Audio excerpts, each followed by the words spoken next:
So you've been keeping a secret about the reality of your porn-induced sexual dysfunction. And now you've got a special someone in your life whom you're considering opening up to, in the hope that she will be supportive and understanding in your recovery. But you're terrified.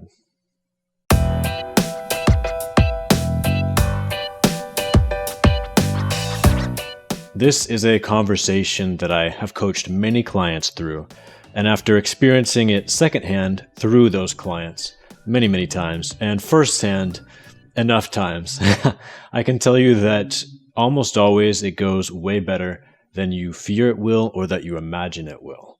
You might be afraid that she will feel betrayed or hurt, or that she won't be able to measure up to the kind of content, the kind of women that you're looking at in pornography. You might be afraid that she won't think you're worth the trouble. All these things are possibilities, but most of the time it does go way better than you fear that it will. Of course, a lot of that depends on your preparation and the mindset and the approach you bring to that conversation. So today we're going to go through a model conversation that is fairly typical of the type of clients that I work with. And then afterwards, we're going to go through some different scenarios that you might be experiencing now and wanting help with.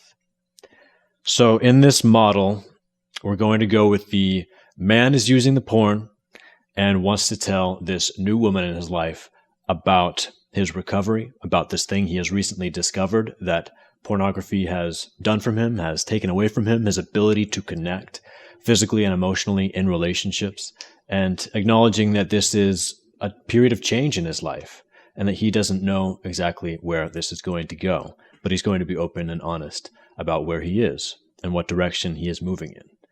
And I know that there are, many other relationships out there that might look different. Maybe it's the woman who's using the porn and wants to open up about it to the man, or maybe it's a same-sex relationship. But here, because it's most typical of my clients, we're going to go with Anon being the man who wants to have that conversation, and Anana being the new woman that he is seeing. So in the past, Anon in this example has had several failed relationships that ended in part due to his sexual dysfunction and inability to address that head on, because he likely did not know what was really going on with him, or if he did, he found himself unable to talk about it frankly with those past partners. He did try telling at least one or two other women, but that conversation did not go well, and so he has some understandable anxiety about opening that conversation again with someone he's excited to get to know better. But he decides to approach it with a different mindset now. So they've been on a few dates by now, him and Anana, this new woman in his life. They know that they like each other. They're excited to see each other when they do see each other. They've made out a few times, and now they're on a stroll in the park, and Anan decides this is the right time. Anan: Hey, Anana, I'm glad we met. I've really been enjoying getting to know you. Anana: I feel the same way. Anan: You don't know this yet, but this is actually kind of a strange time in my life. Can I share something personal with you? Now, I'll tell you right now, this is not a script that you should be memorizing and trying to translate directly into your relationship. It's a model. Study it, learn from it, take some tips from it, but don't just be a robot and read from the script. Right? And if you'd like to read along as I go through this, you can go down to the description below and click on the link to view the article that goes along with this video. Now, one of those tips is that I think it's important to ask that permission for sharing something personal. So that way you're not just springing this on her without her consent. You're inviting her to affirm that, yes, she does want to know you better. She does want to know this personal thing, and she's prepared for it to be a serious topic. And when you do that, pretty much 100% of the time, you're going to get a yes. If you get a no, then you've probably totally misread the situation, and she's really not interested in anything serious with you. Anyone who is, hanging out with someone they're interested in for a relationship, and they're asked, hey, can I share something personal with you? I want to open up to you. They're going to say yes. If they say no, it wasn't going to go anywhere anyway. Anon: Well, I recently discovered something about myself, and it's changed a lot for me. It's It's not something I'm used to talking about, but I'd like to be open about it. You know how most guys these days watch porn, right? Anana nods. Most people understand that that is a normal, if not a healthy part of most young people's, or at least young men's, sexual lives. Anan. Growing up, I was one of those guys. It was something I found pretty early on, and it seemed like all my friends were looking at it too, so I thought it was normal and healthy. Recently, however, I've realized that it was actually pretty bad for me. It changed my perspective on relationships and on sex, and it made it really difficult to connect emotionally and sexually with partners in the past, and just have the kind of relationship I want. It has actually been pretty tough for me in the past to get aroused with partners, even though I was really attracted to them. I didn't know what was going on, and I was ashamed and confused about it, but I've learned that this is actually pretty common for guys like me who grew up watching porn. They become conditioned to responding to a screen instead of to a real person. And I was pretty upset when I realized that I had accidentally hurt myself like this, but I was also really happy to see that I wasn't alone and that it's totally reversible. So I've quit watching porn and I don't plan to do it again. I'm still new to this, recovery and this lifestyle, however, and I just wanted you to know that, going forward, because I might not actually be ready to be a full sexual partner for anyone for a while. So notice here how we're not necessarily going into the science or using terms like porn-induced erectile dysfunction. That can be kind of intimidating, and it's not really necessary at this point. Just talk about it like you're talking to someone who's never heard of it before, because she probably hasn't. Though I hope more and more people have and do understand that it is a thing. And you can go over the exact science and, delve into it later if she has questions, if she wants to learn more. But this, surface level knowledge is really what you want to open up in this first conversation. Anana. Wow. Thank you for telling me. I haven't heard of this before. I've never really been interested in porn, but I know a lot of guys watch it. My ex actually watched it pretty often, and it bothered me. I do think it's cool that you're not going to look at it anymore. So most of the time, you are going to get a positive response like this. People appreciate honesty and openness, and most people do admire the courage that it takes to open up about something this personal. Even if she doesn't have that personal experience thinking that pornography is probably unhealthy in a relationship, even if she watches porn, she's probably going to admire the honesty that you are displaying and respect that this is your truth, and she can't really dispute your truth, even if pornography in her life or her relationships has not been a destructive force. And often, opening up like this can inspire her to share something personal as well. It might not be anything to do with pornography, but she might have, other things in her life, struggles that she has had that she might be hesitant to share with someone. But when you are willing to take that first step and open up and be vulnerable, the partner that you're with will probably feel safer doing that same thing with you. And that's, how people get closer together. It's a risk. It's a leap of faith, but that's really the only way to get closer and closer and more intimate with each other, is to take those risks. Anan. Thanks, Anana. Yeah, I think it actually gets between a lot of couples. And not just that, I think using it held me back from being as focused as I could have been on the rest of my life. It's like whenever I got bored or lonely, I could just do that instead of something useful. So I'm really excited to see what life can be like without it. So take note of the tone here. You can always tell a story in many different ways. You can say it with a very negative outlook. Woe is me. I've been robbed of all these things and experiences and relationships that I should have had without the use of pornography. Or I have no idea when I'm going to heal. And I'm not really feeling very hopeful about it. You can say it that way, and that might be true in some respect, but you can also take a positive spin to it. Yes, you've struggled. Yes, you fell into a trap that you were not prepared for. But now you see what has really been going on, and you're moving forward, you're healing, and you're excited about the future. And someone like that, who is able to take their struggles and tackle them head on and internalize that experience and then move forward with it, rather than letting it keep them down in the mud, that's someone that most healthy people want to be with. And that's something, an energy that most people want to be around. Anana. So does this mean you don't want to be dating anyone right now? Anan. Oh, hell no. I'm excited to get to know you and see where this goes. If I haven't scared you away, that is. Anana. You haven't scared me away. End scene. So there's an example of how that first conversation can go well. And of course, every situation is different. Yours might not go that well. But that's okay, because really, when you approach the conversation in this matter, it's a win-win situation for you.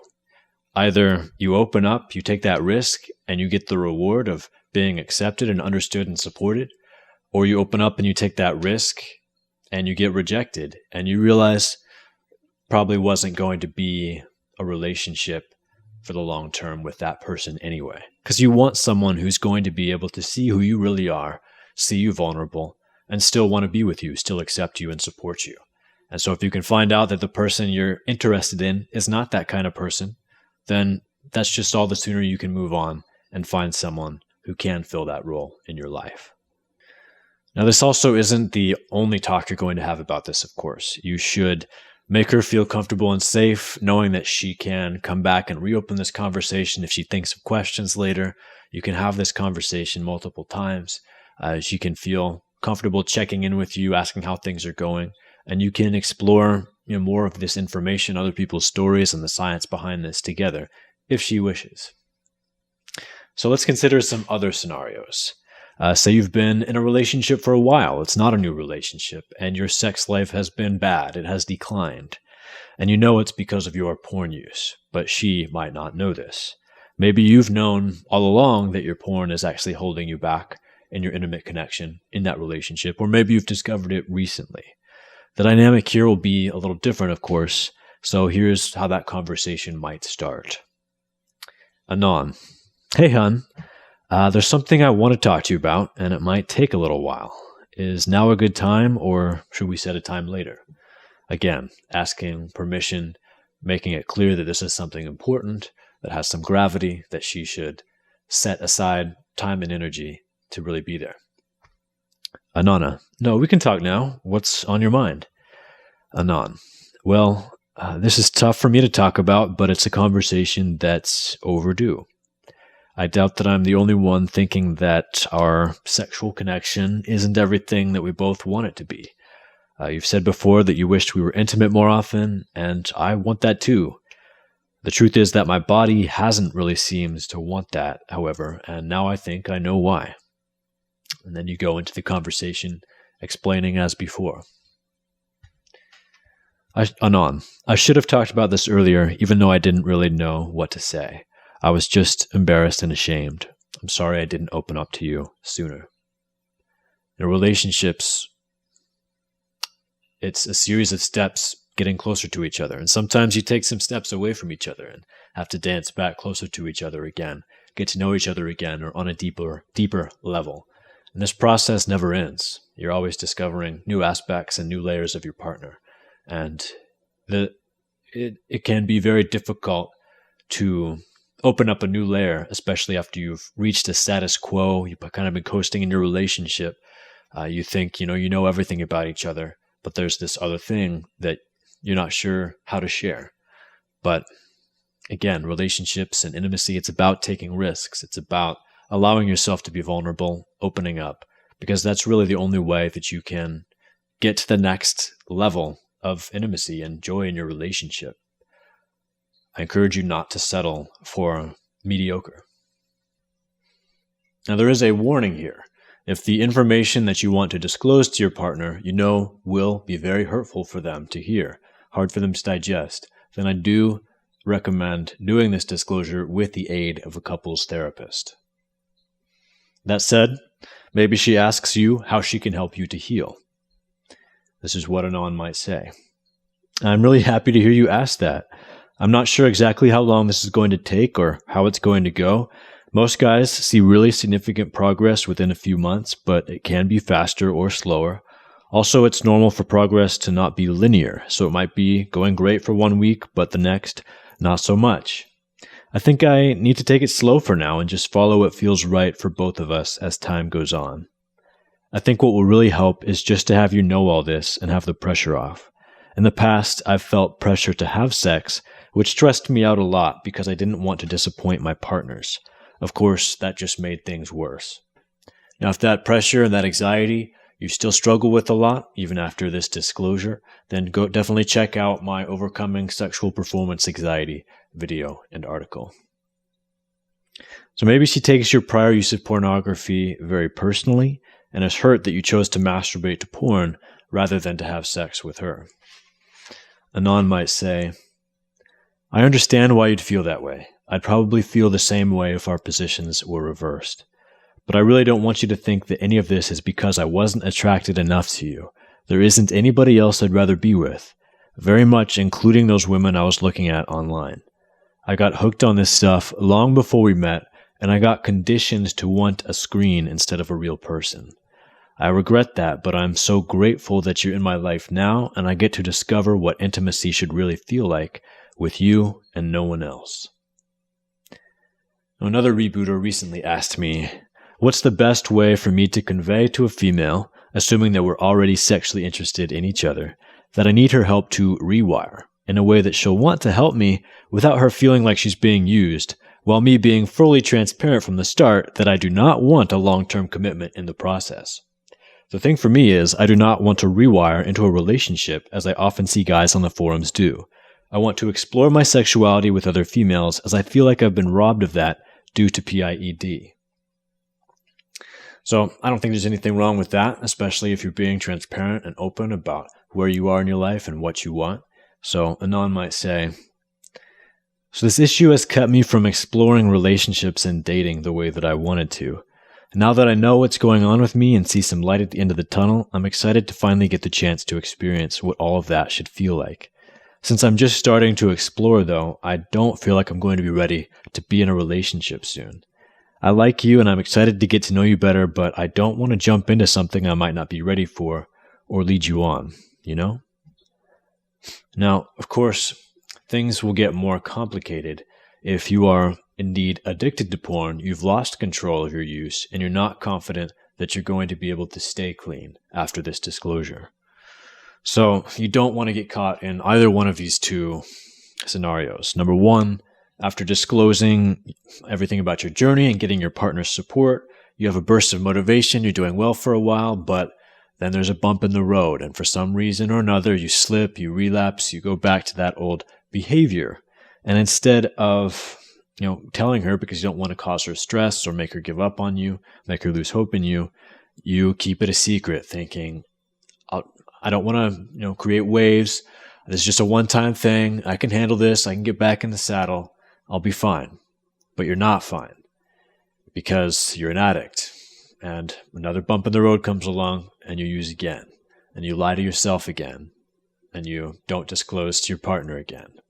And now you're caught in this cycle of use and secrecy and isolation and lies and deceit.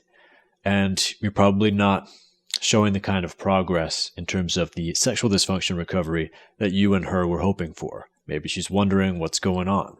And you're keeping that information from her that you're not really fully engaged in that sexual dysfunction recovery. And number two, the other scenario being after disclosing everything that you're going through, you have a burst of motivation, things are going well for a while, then you hit a bump in the road, and then you use, and you do disclose to her that this has happened. And the next time, you also disclose to her that this has happened. But now she is starting to feel like she has to be your prison guard, to police your behavior. She's checking in on you. She's worried that when you're not together, you're using, and it starts to sap the joy and just the loving connection and the contentment and the trust out of your relationship. So if either of those scenarios start to happen or you fear that they might happen, tackle this addiction head on. Do not wait for it to get worse. Do not wait to lose your relationship before you really commit to learning how to live permanently porn-free. If that's something that you need help with, get Get my help, get someone's help, reach out for support, find some resources. Do not try to muddle through this experience alone. I did that for a while, and many other people that I work with have tried that for years, only to eventually realize that they do need help. So if you want to learn more about that, get some support, either about addiction recovery or get some feedback on your sexual dysfunction recovery, or whatever aspect of this journey you need help in and guidance in, you can find me addictedtointernetporn.com. And if you want to go back through these scripts, read through all this, again, there's always a written article paired up with these videos. So just click on the link below in the description. And I also am still running, and it's growing, and it's being really successful for the people who are in it, a rebooter support and discussion group. We have 3 meeting times a week. We meet in a Zoom call. We share how things are going in our journey. We get to know people in there. We build some camaraderie and some healing-focused friendships and accountability partnerships. And it can be a really great way to help you move forward in your journey, whatever you're trying to do. It's $40 a month through Patreon, and you can check that out at a link below in the description as well. All right, guys and women, ladies and gentlemen, damas y caballeros, until next time, have a wonderful porn-free day.